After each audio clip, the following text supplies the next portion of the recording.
Good afternoon, everybody. Welcome to a program by the Law Practice Management and Technology section of the Beverly Hills Bar Association. My name is Brian Lepak. I'm chair of that section. The program is Navigating Uncertainty, Seeking Wellness While Coping in Unusual Times. Before I turn the program over to our speaker, Dr. Elona Sammons, I have some announcements on behalf of the Beverly Hills Bar Association. I want to let you know that there is a link to program materials that will be posted in the chat, so look for those. With regard to your certificate for attendance, that will be emailed to you probably today, but within a week. If you don't have it within a week, contact the Beverly Hills Bar Association. As you may have seen on the video that was just presented to you, there are membership tiers. For joining the Beverly Hills Bar Association, we ask you to consider looking into that and seeing if there's a pricing tier that's appropriate for you. Virtual office is also a feature that Beverly Hills Bar Association now offers. Perhaps you're thinking about giving up your office space and practicing from home. Please consider Beverly Hills Bar Association to help you with that virtual practice. Also, if you're looking to build your practice, Beverly Hills Bar Association has a business group called The Network that meets once a month. Information about that is located on the Beverly Hills Bar Association website. If you're trying to build your practice through posting articles, Beverly Hills Bar Association also posts articles, so if you're interested in posting an article, you can contact any of the chairs of the various sections for which your article may be appropriate, or the Beverly Hills Bar Association itself. If you are interested in being part of the Law Practice Management and Technology section, you can contact me or the Beverly Hills Bar Association, and somebody will be in contact with you. And with that, I now turn the program over to Dr. Sammons. Thank you so much, Brian, and I'm so glad to be here. Thank you for having me and giving me the opportunity to present to a group of attorneys about my research. So I'll share the presentation with you all now. So thank you for the introduction, Brian. I'll give you all a little bit of a background of my research and who I am and why I do what I do. But this presentation today is going to focus on navigating uncertainty and specifically seeking wellness while we're coping during these very unusual times. When I first became interested in burnout about 10 years ago, it wasn't so much of a hot button topic as it is today. You hear a lot more people talking about it. It's out in the news, it's out in the media. And so more people are accepting of the significant role that wellness plays in the workplace. When I was first doing this work, I had to do a lot of convincing and negotiating of team leaders of why this work was important and why they should have me to come in to work with their team. Of course, a lot has changed since I've done the research myself. Just even in the last year, we've had a lot of significant changes with the global pandemic. And so it's only further exacerbated issues for legal professionals specifically, but also more globally for all working professionals. And so we'll cover more of the original challenges and stressors within the legal field, plus the new legal landscape change. A little bit of an introduction to myself. My name is Elona Sammons. I'm a leadership consultant and a psychotherapist in private practice. I got into this work when I worked in the corporate world. I worked for several years in HR, and I started to recognize some patterns with some of my colleagues, with some of my employees that I also recognized in myself. So as I mentioned, about 10 years ago, I started to become interested in burnout because I was experiencing burnout symptoms myself. So I was working full-time in the corporate world. I was pursuing my master's degree in clinical psychology. I was doing my internships on the weekends and in the evenings taking classes. So almost every hour of every day, Monday through Sunday, was accounted for. And I started to develop these symptoms and I didn't quite have an explanation for them. So other than just being confused about everything that I was experiencing, I was more confused that we weren't talking about it in my clinical psychology program. So we talked about all sorts of disorders and mental health issues, the typical anxiety and depression, but very little, if anything, was ever discussed about workplace stress and specifically burnout. And so that's when I dived into the research. I tried to find any article or book I could read about the topic to educate myself more and to be able to be a support for my team. I graduated with my master's in clinical psych. I continued to work in human resources. And then at a certain point, I started to recognize, and this is after I've done a lot more research in the field of burnout specifically, I started to understand that burnout was really an environmental factor. And I wanted to have the tools and resources to be able to go into companies and help them prevent burnout before it occurred, rather than sitting in my private practice waiting for people to come to see me after they got burned out. And so I went back to school to pursue my doctorate in organizational leadership. And that's where I focused my research specifically on the legal field. I interviewed 15 attorneys. I did a very in-depth interview with 15 attorneys who were, most were senior partners at top law firms in LA, so in big law. Asked them a series of questions. We talked for an hour and over an hour. I transcribed and coded all the research, and I started to identify patterns.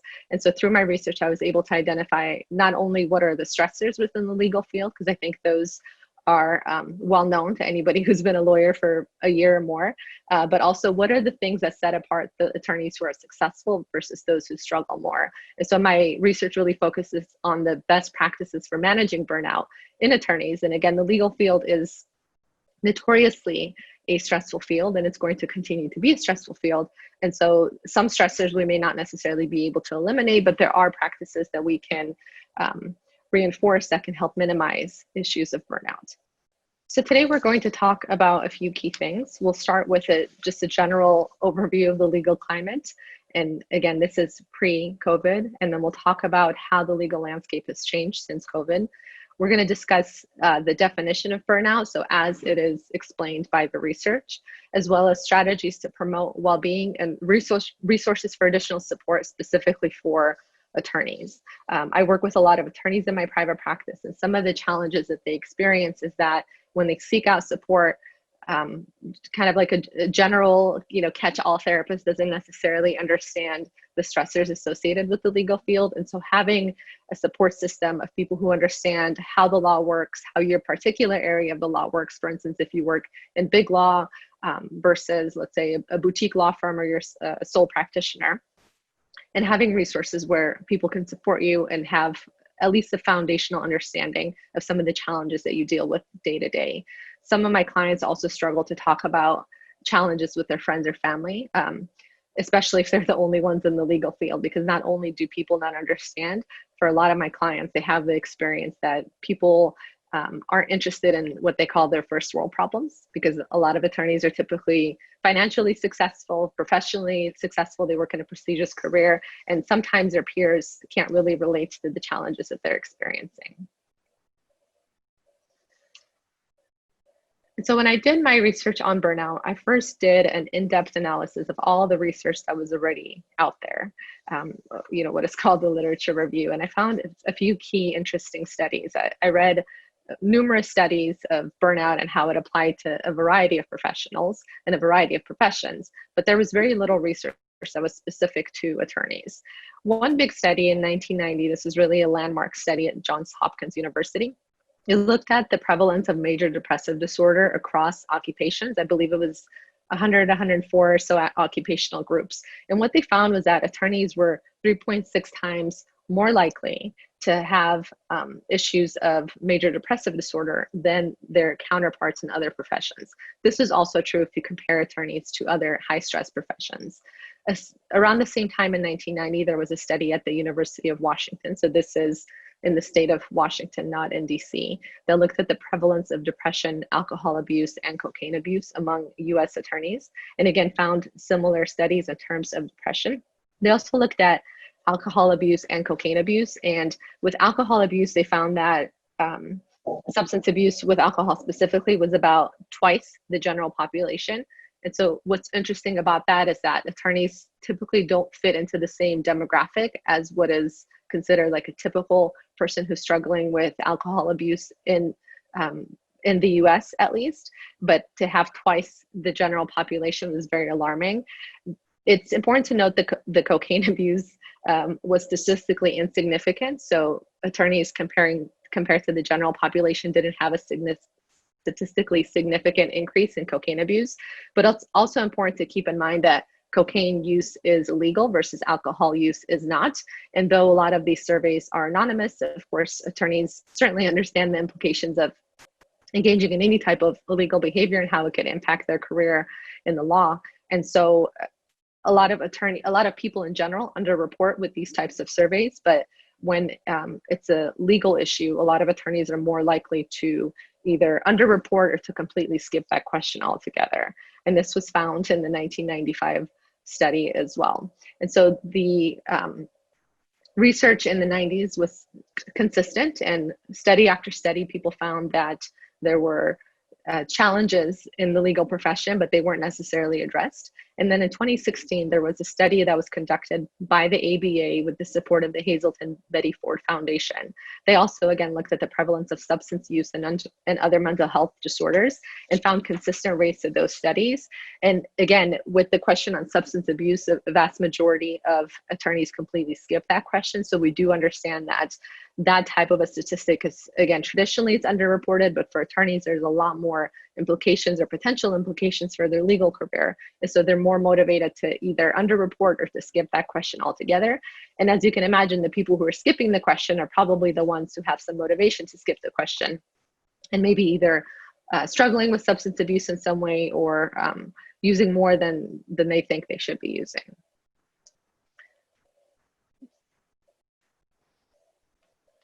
And this is important because of the rule of competence. These types of behaviors and these types of psychological issues, mental, emotional, and physical abilities can be impacted. And so if you're somebody who's really struggling, let's say with depression, with severe depression, it will impact your day-to-day. You will have a difficult time getting out of bed. You're going to feel very low energy throughout your day. It's going to be difficult, if not impossible, to feel like you can get even sometimes your basic needs met. And so as you can see, this can certainly impact professional competence and an attorney's ability to provide a standard of care for their clients. The same, of course, applies to substance abuse issues, which, as we've mentioned, are prevalent in the legal field. And a large percentage of attorneys are experiencing these types of issues, but they're also unaddressed. And we'll talk about why in a moment. But it's important for us to understand that to be a competent attorney, to be a creative attorney, right? For a lot of attorneys, their job is very creative. The law is very nuanced, and you have to be able to understand how it applies in specific cases.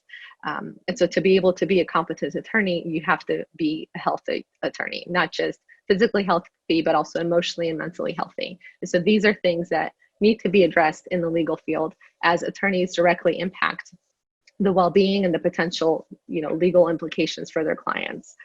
And so when I was doing my interview, and as I mentioned, I did in-depth interviews with attorneys in big law, this phrase continued to be repeated through my interviews. And these were people at different law firms, so it wasn't necessarily like language in their particular firm or in their particular bubble, but I continue to hear this phrase, the nature of the beast. And so what the nature of the beast is, it really is a collection of all of these factors in the legal field that create the perfect storm of stressors that make attorneys more vulnerable to burnout. And so what those are, and we'll go through each one, are individual variables, so personality traits such as perfectionism, for instance. Attorneys who are perfectionists are very good at their job because, again, it's very detail oriented, and there's very low room for error when you're an attorney. And so it makes you a very good attorney. Unfortunately, it also makes you more vulnerable to developing chronic stress and burnout because there's that constant pressure of, did I catch everything? Did I notice everything? The standard of work has to be significantly higher. And especially if you consider big law or some of the clients who, again, the legal implications might be more serious for them, it further adds to that pressure. Emotional intelligence is also an important individual variable. And so what we find through the research is that, without getting too technical into the neuroscience, there are two competing areas of the brain, and they are antagonistic. So what that means is that when one area of the brain is turned on, it actively inhibits the other area, and then vice versa, kind of like a light switch, right? The light is either on or it's off. It's not half on or half off. I guess unless you have a dimmer, but we're not going to get into those details. So with emotional intelligence, the way that it's wired in the brain is we find that with programs, for instance, such as law school, that focus a lot on more of the logical part of the brain or more in the cognitive abilities, sometimes it can diminish the emotional intelligence component, specifically the one that's related to interpersonal relationships. And so we see a lot of this happening early on in law school, and often, again, it's exacerbated in the legal field because of the built-in adversity within the field.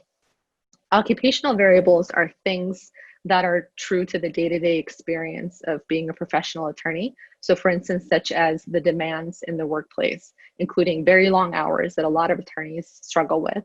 And then if you work in big law, there are typically these billables that you have to achieve that are very, very difficult to achieve, as well as the low decision latitude. And so this is especially true for more junior attorneys. If you are a sole practitioner, you have a lot more decision latitude, though you probably have also a lot more work demand since everything falls on you. But if you work in big law, and especially if you are a junior attorney, you likely have a very demanding career, but one also that's coupled with low decision latitude. So it's very likely that you don't have too much say, if any say at all, on the type of cases that you work on, the type of clients that you work with, even sometimes the partner that you work with.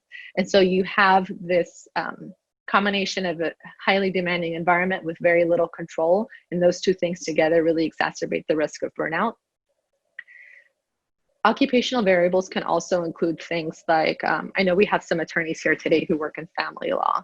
So for instance, family law is something that can be additionally stressful because the cases that these attorneys work on are very personal. And in the research, there are a lot of studies that support what is called secondary post-traumatic stress. So it's like post-traumatic stress disorder, but you didn't personally experience it firsthand. But because attorneys have their clients talk to them through all the details of what happened, right? An attorney needs to know every detail of what happened so that they can represent you to the best of their ability. Often clients recount to them very traumatic or very severe situations, and attorneys haven't necessarily been taught, or most of them, some of them maybe have, and maybe have had really great mentors, but most of them, and certainly not in law school, have been taught how to manage the emotional component part of having all of this type of, very emotional, very traumatic information dumped on them. And so it further exacerbates the emotional burden of their work. And then of course, another occupational variable is the demand to always put your client first. Environmental variables include things like the formerly, very enmeshed boundaries between work and home. For a lot of clients a lot of my clients who are attorneys, they barely had any boundaries between work or home before, and now those boundaries are completely non-existent. For most of my clients, they're still working from home. Some of them do have flexibility in terms of having an option of going into their office, especially the ones who work for themselves. But they work from home, and so the boundary between home and work has completely been eradicated. And for those who are parents, for those who have roommates, and even for those who live completely by themselves, there are unique challenges in each of those situations. And another environmental variable is something like unfairness or injustice in the workplace. So I've had clients recount to me, for instance, that they have observed nepotism in their workplace, or they feel like they're overlooked for either exciting cases or promotion opportunities because they're not as close interpersonally with a specific partner in the firm, or they haven't had an opportunity to develop that relationship. And so these types of things that impact the person's day-to-day experience at work. Interpersonal or societal variables include the adversarial nature of the legal profession. And so in law specifically, when one side wins, the other side loses. And so it really built in this competitiveness, again, this adversarial nature into the field that is in many ways unique in the law. And certainly all of these components together is very unique to the practice of law. Societal variables also include a low public opinion of attorneys. And this certainly happens in all the fields, but it seems like attorneys have a lot more lawyer jokes than the rest of us have about our fields. And part of that is because when we see a headline in the news of some attorney did something that they weren't supposed to do, it's all over the headlines, especially if this is an attorney who is in a significant role, either in politics or at some big company. It goes all over the headlines, and it further contributes to this idea that attorneys are dishonest or attorneys are bad, or the misconception of the value that attorneys bring day to day. So you never see a headline that says 1 million attorneys did their job perfectly well today and helped people through a difficult situation. You never see that headline. And so it doesn't stick in our minds. But then you see one headline or multiple headlines about one bad attorney, and it further contributes to that low public opinion. And then finally, technological variables. Even prior to COVID, there was always a demand for attorneys to stay connected.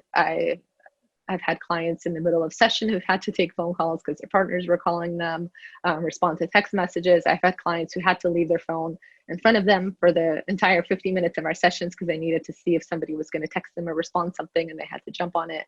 I've had clients physically get up and have to leave to go handle something that was urgent and came up. And so these demands to always stay connected, to always be responsive, have always been a challenge for attorneys. And it's more so now with COVID, because again, the boundary between home and work has completely disappeared. It also includes the challenges to stay up to date with a growing body of data. So there's a lot more AI that can do the work that a first or second year attorney can do, at least in the initial phases of working on a case. But the human attorneys also feel a lot of pressure to be able to compete with that, to be able to stay up to date, to be able to do that level of research, which is just physically impossible. I do want to just make a note about the statement, the nature of the beast, and remind everybody that there really is no beast, right? I think the legal profession operates the way that it does. And if you go to any company, any organization, even any country, you see that things kind of go within a certain flow because people have become accustomed to it. But the reality is that there is no actual beast. What the legal profession is a collection of individuals, a collection of attorneys, and all the people who support them, making choices that they make every single day that create the environment, that create the culture, either within a specific law firm or within a specific region, or even more globally. And so each of us and each of you as attorneys have the ability and the responsibility to make more conscious choices and help your profession grow in the direction that you want it to go. So for instance, even the adversity, it doesn't have to be as hostile as some of my clients have described it to be, constantly wanting to pick fights or making things more challenging than they have to be. And so refocusing back on really the underlying goal of the legal field and on the focus of justice and less on the focus of adversity. And one of the researchers that I read numerous articles from was Martin Seligman, and he has a couple of co-authors on this one as well. And he regularly talked about this idea of American law being a zero-sum game. So what he said is that negative emotions flow from zero-sum games. And again, that's because if one party wins, the other party loses. And so there's a lot more at stake in that way. And this is one of the feedback that a lot of the people I interviewed gave me, was that they thought that their experience of having adversity, whether within their own law firm of people being competitive for a specific promotion or trying to make partner, or across firms with opposing counsel, for instance, it just further exacerbated the challenges of already a very challenging and demanding job. To compare it to another high stress profession, for instance, like a doctor, let's say, even in the emergency room, that's certainly a very intense, a very high stress profession. The difference is that everybody who's working on a patient is helping that patient survive. You have a doctor or multiple doctors, you have nurses, you have other support team, and everybody's there on the same page as trying to help the doctor. For an attorney, it would be like they're trying to help the patient. For an attorney, it's like you're trying to save your patient and then somebody else is trying to kill your patient at the same time. And so again, it further just exacerbates the already challenges and demands that exist within the legal profession. And so if that wasn't bad enough, we've had some additional challenges that have been thrown at us since COVID. And again, COVID has impacted people globally, and this is really the first time that many of us are experiencing a very common threat. But it's also important to remember that each of us is an individual and we have individual experiences within this bigger umbrella of an experience. And so just keeping that in mind, that you might be having the experience that you're having, but your team members or your attorneys, if you're a partner, for instance, may be having a completely different experience due to their unique challenges going on in their life. And although this has impacted people globally, this has exacerbated issues for attorneys because, as I mentioned at the beginning, attorneys were already struggling with mental health issues. And we'll talk about some of the challenges, for instance, such as isolation, that further can contribute to those symptoms. So with technological challenges, we talked already a little bit about how there's even more pressure to stay connected.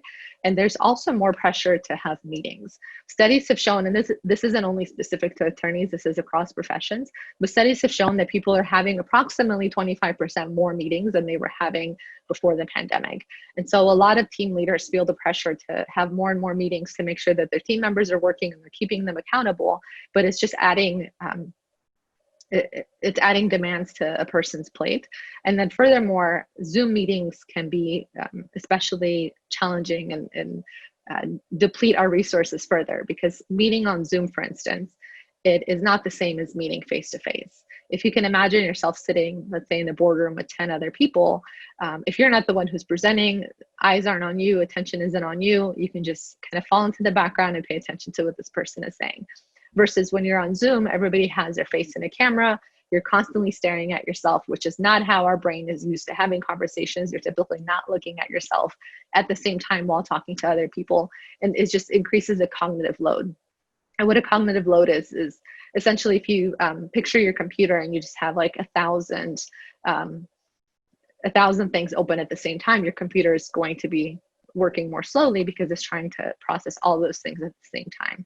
And so with Zoom meetings, different heads popping in and out while you're listening to a conversation, the lack of nonverbal cues, all these things add to the cognitive load. And so not only is an increase in meetings already taxing on an individual, the increase in Zoom meetings is more taxing because, again, it increases our cognitive load to have to really stay focused and pay attention to a person presenting online versus the ease of conversing with a person, an actual person.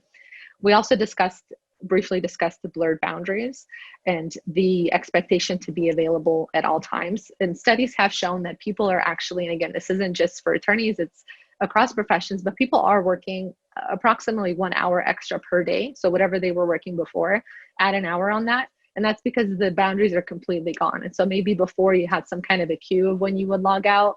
Maybe you had a colleague who would walk by your door and say, hey, I'm heading out. And it would motivated you to kind of log off and walk with them to the parking lot. And so all those type of cues to stop working or to start working at a reasonable hour are gone. And so people are working more and more and more. Isolation and loneliness is another component that further exacerbates mental health issues. And so when people are experiencing issues such as, let's say, symptoms of depression or symptoms of anxiety, often the response to that is to isolate and to be alone. And that's because you don't feel energized, you don't feel motivated to go out there and make connections and reach out to people or ask for support. And so the forced isolation for many people already undermines our mental health. And again, that is further exacerbated for people who may be living by themselves. And so they're not getting the day-to-day contact that they normally got, at least Monday through Friday in the office. But it also increases challenges for people who are physically around people all of the time, but don't necessarily have the same connections. So let's say you live with roommates, or you're in an unhealthy relationship, for instance, and this person is in your personal space all the time, and so on. And so being isolated, whether actually physically isolated from a lot of people, or even if you're seeing people, but you're emotionally isolated, that can continue to undermine our mental health. There's also decreased camaraderie because people have to make a conscious effort to connect and in the past, maybe you would run into your colleague at the water cooler and you could exchange a few words, and that felt nice to have somebody that you could talk to who could understand what you were going through. One of the attorneys I interviewed said that just simply going to one of his friends, one of his colleagues, and complaining about a case or how tough a particular partner was being on them, and having that person validate that experience already made that experience that much easier, because they understood, for instance, that, okay, this isn't me, or this isn't personal.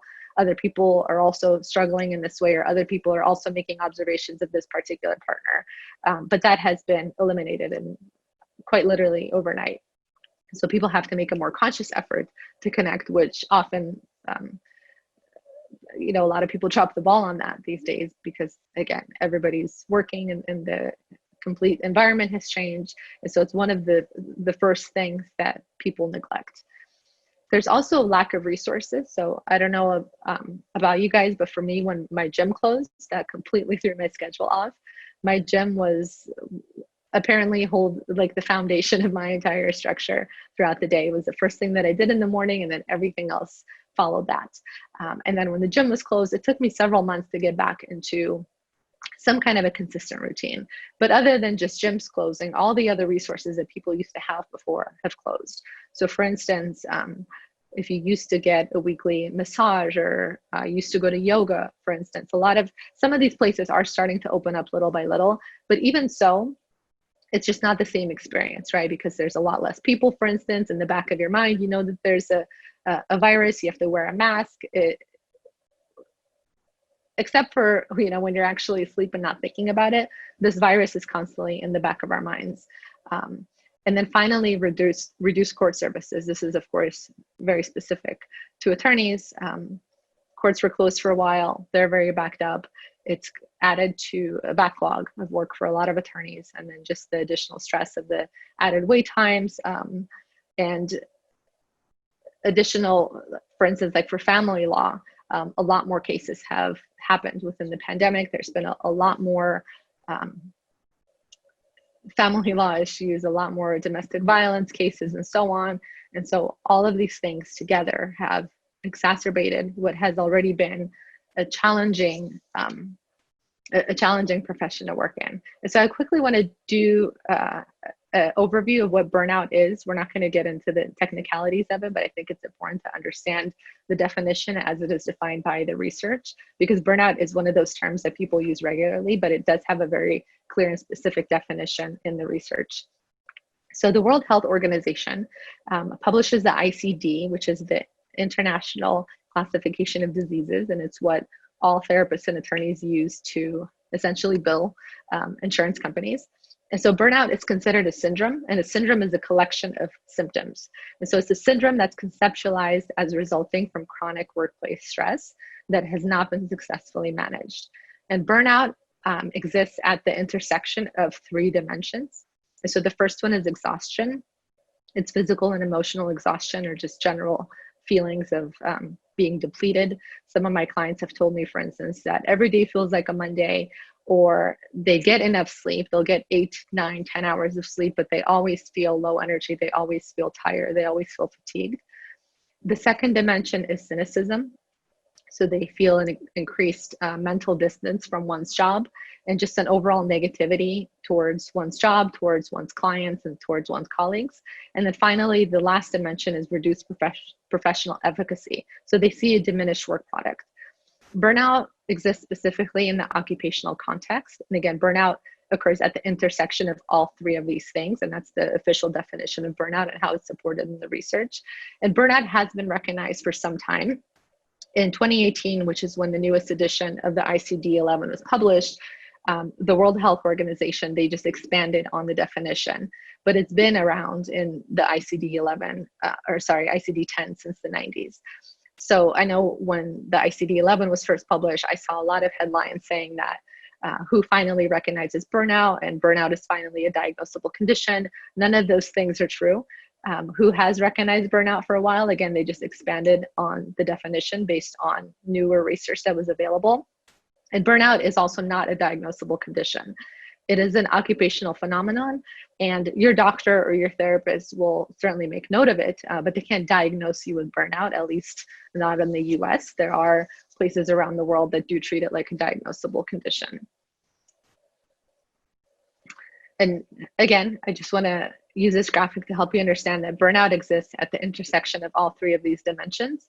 And as we talked about, the exhaustion dimension is the physical and emotional exhaustion. So when you think about it, I want you to think of it as the internal dimension. So exhaustion faces inward, whereas cynicism faces outward. So you have a general negative attitude towards your clients, towards your colleagues, towards your work in general.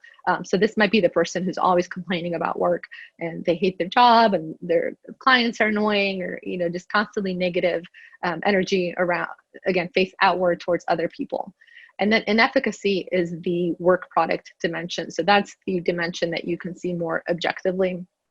For instance, maybe you're getting feedback from your partner or from your colleagues saying that your work product has diminished, you're making a lot more mistakes than you used to make, or maybe you're just not as productive as you used to be. And so being able to pay attention to see if you're experiencing symptoms on all three of these dimensions is a big warning sign. What are some other symptoms for you to look for? There's psychological or emotional symptoms, physical symptoms, and behavioral symptoms that can hint that maybe you're experiencing burnout. And of course, always, especially with the physical symptoms, make sure that you're going to a doctor so they can do the proper test, make sure they're having a regular physical so that there's not any underlying physical reasons for the symptoms, but making sure that you pay attention to them. So for psychological symptoms, things like anxiety or worry, especially as it pertains to work. So I have some clients who think that they have depression and have been misdiagnosed by other therapists as having depression. But when we really look at it more closely, they really only have depression Monday through Friday. And then Saturday and Sunday, suddenly they're in a better mood. They have more energy. They're happier in general. And so when you look at it like that, depression doesn't exist only on weekdays.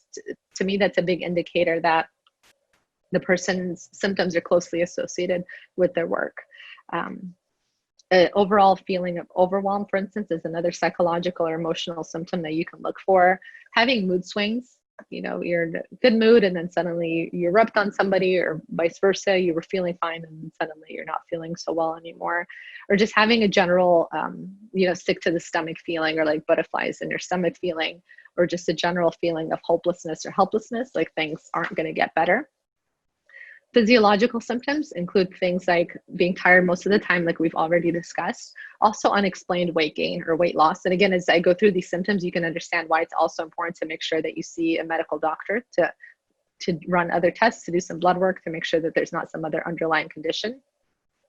If you're also somebody who gets sick all the time, like, if somebody sneezes in your office and then the next day you come in and you have a cold, it's typically because your immune system has been reduced, and your immune system gets reduced when your body is very stressed out. So when you're in the fight or flight mode, your body puts all of its resources into the functions that it needs in that moment, which are things like seeing clearly, thinking clearly, and being able to fight off a threat. So a lot of blood and resources go to your muscles and your extremities, for instance, so that you can fight off this perceived threat. But your internal systems, things like digestion, things like your immune system, those things have resources taken away from them so that your body can focus on these other needs.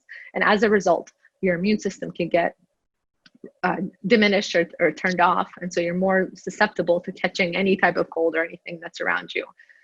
Tension, headaches, body aches, those are a sign of you being tense, and being physically tense is a symptom of stress, as well as any type of heart issues, high blood pressure, chest pains, or GI issues, stomach issues are also potential symptoms and warning signs of chronic stress and burnout. And then finally, behavioral issues, unexplained increase or decrease in appetite. Same thing with sleeping. You're either sleeping a lot more or you're sleeping a lot less. Maybe you're having a difficult time falling asleep or staying asleep, or maybe you're sleeping hours and hours and hours and still feeling like you're waking up in the morning a little bit groggy. If there's an increase in substance use, that's a big red flag, especially for attorneys. Attorneys are very self-sufficient. They're very competent. They're very capable. And similar to doctors, they try to fix all of their problems themselves. So you see a similar pattern in the medical field as well, where doctors try to self-medicate to not have to go see another professional who can help them, due to a lot of stigma in that field as well. And so attorneys will typically self-medicate and turn to substances to help them either, let's say, wind down after work with a glass of wine, or, you know, perk up in the morning with another type of substance that can help them stay focused throughout the day. Having memory lapses where you're more forgetful than usual, or you're having a difficult time concentrating, any type of cognitive errors can be a result of a result of stress that are signs of behavioral issues, as well as just general neglecting responsibilities. Maybe you're somebody who used to be very responsible at work, and suddenly you're missing deadlines, you're skipping entire days of work. I had a client who told me recently that she almost did no work at all for an entire month, which is very not typical for her. And so being able to recognize what some of those signs are. Workplaces that promote mental health, they're more likely to reduce absenteeism, increase productivity, and ultimately benefit from associated economic gains. So when we invest in ourselves, for those of you who are sole practitioners or work at a boutique firm, or when we invest in our attorneys and our partners when you work at a bigger firm, that will ultimately benefit your company bottom line. And as I mentioned, when I was first starting out in this field, I had to do a lot of convincing of team leaders why my work was important. And I had somebody ask me once, and he said, okay, I understand what you're saying, but is this going to be helpful for the employees, or is this going to be helpful for the company? And these are the types of questions that came up early on. And I had to explain to people that your company is your employees, especially when you're an attorney. You don't have an actual product, like you're not selling shoes, right? Your product is your attorney's cognitive abilities. And so helping them take care of themselves so that they can be cognitively sharp is further going to impact your company in a positive way. And so again, understanding that this type of an investment is an important investment, and safeguarding your employees against burnout is really one of the best ways that you could spend money in your company, because you will see it come back in the company bottom line. They'll serve their clients better. They'll do better work in general. There will be less mistakes. And again, in the legal field, that's so important. So to safeguard against burnout, I always recommend a 3-tier approach, with prevention being at the top. It is really key and it's very important. The second step being early detection, and finally rehabilitation. Prevention is key because burnout is difficult to detect. I know we talked about a lot of different symptoms, and often people get misdiagnosed. For instance, they think that it might be major depressive disorder when maybe it isn't, or it isn't yet, and it might be leading in that direction. Or they might think it's some kind of a physical issue, right? They go to the doctor, they go to a GI specialist, and they think it's some kind of a technical issue with their GI tract, and not that it's stress that's contributing to those types of symptoms.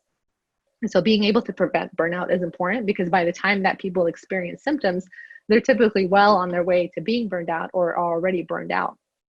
We've all had the experience where we go to sleep and we're perfectly fine, and then we wake up the next day, maybe we have a sore throat or we feel a little bit under the weather. Burnout is not like that. It develops cumulatively over a period of time. And so the incremental changes from day to day are so small, most people don't notice them again until they're way on their way into being burned out. So with prevention, what you want to do is you want to decrease the stressors and increase the buffers. The first strategy is always to decrease the stressors wherever possible. And as we mentioned, the legal field is a highly demanding profession. It's going to continue to be a demanding profession due to the nature of the work. And so you can't eliminate all the stressors of being a lawyer. But what you can do is you can increase buffers. And what buffers are protective factors that protect us from the negative effects of burnout. There are things like having self-care practices in place, as basic as making sure that you get enough sleep every day, making sure that you're eating healthy, drinking enough water. Just those really basic foundational needs are being met, that you're contributing some time regularly, ideally daily, for some self-care practices, such as walking outside. And again, we're not talking about these big grand gestures. You don't have to go on a silent retreat for a month in a forest somewhere. It can just be daily consistent practices that focus on your physical and mental health. Things like exercising, for instance, are also important. So you want to make sure that you're doing this regularly so that you're increasing the protective factors that protect you from burnout. Having positive relationships is another one of those things that's a buffer. So having positive relationships at work, but also at home or in your interpersonal space is important, because those are the types of things that protect us from the negative effects of stress and burnout. So again, prevention is key, and we really want to focus on that. And ideally, in the perfect world, if you did that one well enough, you wouldn't need to worry about the other two. But of course, early detection and rehabilitation are also important. So for early detection, what really is most important is to have team members, partners, individuals, even yourself, well versed in not just the challenges in the legal profession, but some of the symptoms, for instance, that we talked about, and what burnout is and what to look for. When you have team members who are well versed in that, they can detect it early on and be able to provide team members with support. So for instance, I used the example of the client that I have that said she did almost no work for an entire month. Part of that is because of COVID, right? Everybody's isolated, and so it's even increasingly more difficult to detect symptoms early on. For law firms and a lot of organizations that I work with, I recommend that they have somebody who they either train to have this as a part of their job description. If you're a bigger company, you probably have a designated HR person at a minimum, or to bring somebody else in to just do quick little check-ins and assessments. That just helps people know that your firm or your team cares about their well-being, they care about their mental well-being, and they have a resource of somebody that they could turn to if things get a little bit more stressful. And then finally, rehabilitation, having resources on site or virtually on site and off-site are equally important, so that your team members know that there are already practices in place to to keep them healthy, to take care of their well-being should anything happen. It can be anything as simple as having an EAP, or for instance, I know the bar associations have a lawyer assistance program, so that's a great resource for attorneys. Having an on-site professional who, again, is trained in detecting these types of things and at least providing some preliminary support. Having an employer-sponsored therapy or mental health program. I have a lot of clients who come to me through employer-sponsored programs. So it just eliminates one more barrier to change, right, to getting the support. If they're hesitant, they can say, oh, well, my company's paying for it, I might as well just try it. And so it really, again, eliminates one more barrier and encourages people to get the support that they need. It creates this expectation also that the team and the firm is there to support them. Because if you're talking to them about these resources that you have, they know that you're aware of potential challenges that attorneys may be experiencing at the firm, and that you're there to support them through it by providing these resources. Additional resources could be things like allowing people to take time off. I've had attorneys that have taken leave a month, 2 months, 3 months, just taken leave. They don't have to meet any, state of California employment requirements, which are sometimes really tough to meet, but their employer works with them and allowed them to take the leave so that they can get their mental health back together and then come back and, when they were doing physically and emotionally and mentally much better, so that they can contribute to the success of the firm. There's obviously an in-between as well, which is things like reducing the hours or reducing some of the billables that some of these attorneys might feel pressured to meet. It's not a common practice in the US, but in many countries abroad, especially in Europe, they have an entire workforce of people who only work part-time jobs. And so again, I know it's not a common practice here, but it's certainly something that we can start to implement, which is that if you have one full-time attorney, you can have 2 potentially part-time attorneys, and maybe these attorneys are parents, or maybe they just want more of a part-time job. It creates flexibility for everybody, and it creates, again, that support system. So when you think about burnout, I really want you to focus on the offensive. The best defense is a good offense for burnout. Really, our strategy is to do everything that we can to prevent it. For people who are struggling, we want to make sure that we're able to detect some of those challenges, some of those symptoms early on, and then, of course, provide them with focused support so that they can resolve some of those issues and get back into practicing the law, which a lot of my clients love doing. It's also important to provide resources for people to be successful professionally. So I have clients who struggle emotionally just because they're not doing as well as they thought they could be or should be doing in their job. And if any one of us, if I was coming to work day in and day out and my clients were telling me that I wasn't good at my job, it would certainly have an emotional impact on me. And I'm sure many of us could relate to that. And so providing these additional resources to help train employees on, helping them meet their day-to-day needs. So just some quick additional ideas of strategies to promote well-being as a firm, as well as on an individual basis. I focus a lot on the firm component or on the organizational component because research shows that the greatest causal factor of burnout are environmental things, and it's less on the individual. And so even if you're the most Zen individual and you have all of these self-care practices in place, you still might develop burnout if the environment that you're working in is toxic enough. And so it really is important for firms to start to understand that they play a very important role in protecting their employees from developing burnout. Some ideas of things that firms or firm leadership can do. And again, you don't have to only be in big law. An organization of any size can benefit from these tips. Communicate your awareness and understanding about what's going on. So acknowledge that it's been at a minimum a very unusual year.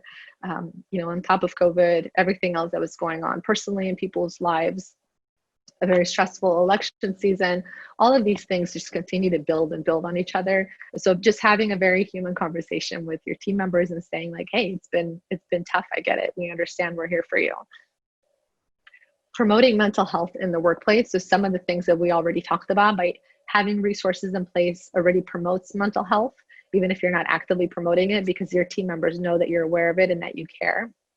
Having people come into your firm or talk to your attorneys, or even participating in things like the Beverly Hills Bar Association webinar, it promotes mental health because you're bringing this awareness at the forefront of people's minds. You're telling them that you're aware of it, you're there to support them, and you have resources there for them as well. It's also important to be flexible and support our team members in the way that they need support. Some of my clients, as I mentioned, they're parents, and so their schedule is a little bit off. In the mornings, they have to be a school teacher and get their child set up for their virtual learning. In the lunchtime, they're the lunch lady at their child's school all of a sudden, and then after class, they have to help them set up with their homework and whatnot. And so they don't have, for a lot of my clients, they don't have that same space, that same distance from their personal life and their professional life. And so being flexible with each attorney, with each team member, and understanding that a one-size-fits-all solution does not exist and won't help everybody. So just checking in with people individually and seeing what's going to feel supportive for them. Having less meetings as well is important. Not only are meetings disruptive to our workflow, right? You just have random meetings at some obscure hour in the day.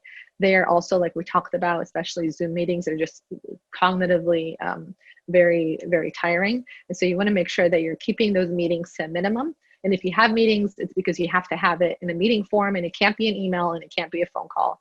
And so making sure that meetings are reserved for topics that need an actual meeting.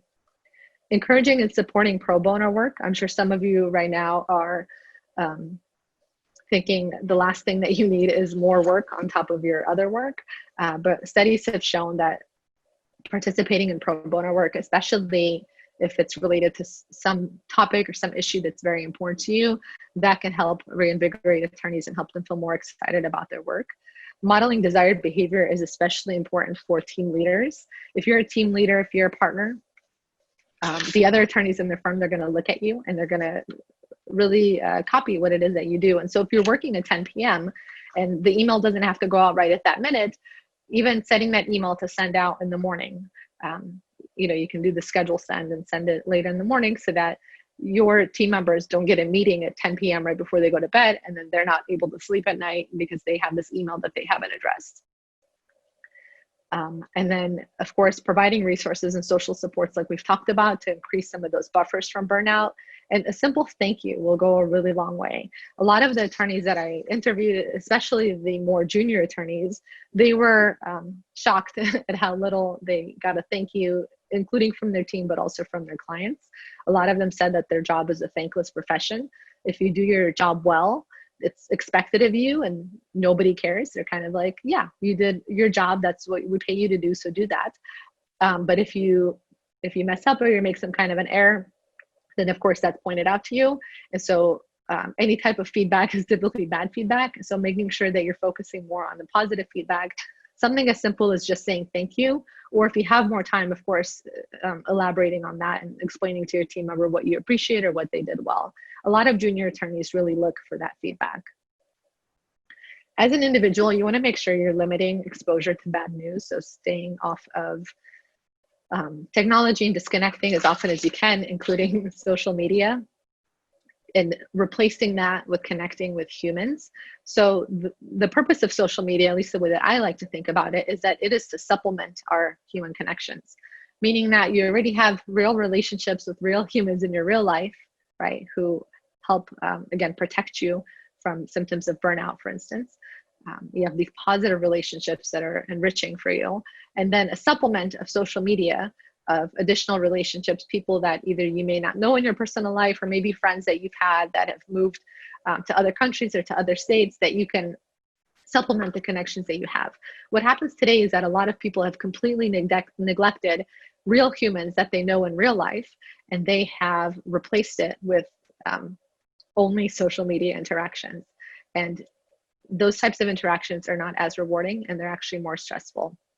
You also want to make sure that you're implementing mindfulness practices in your day-to-day as often as possible. And then, of course, that includes managing substance use.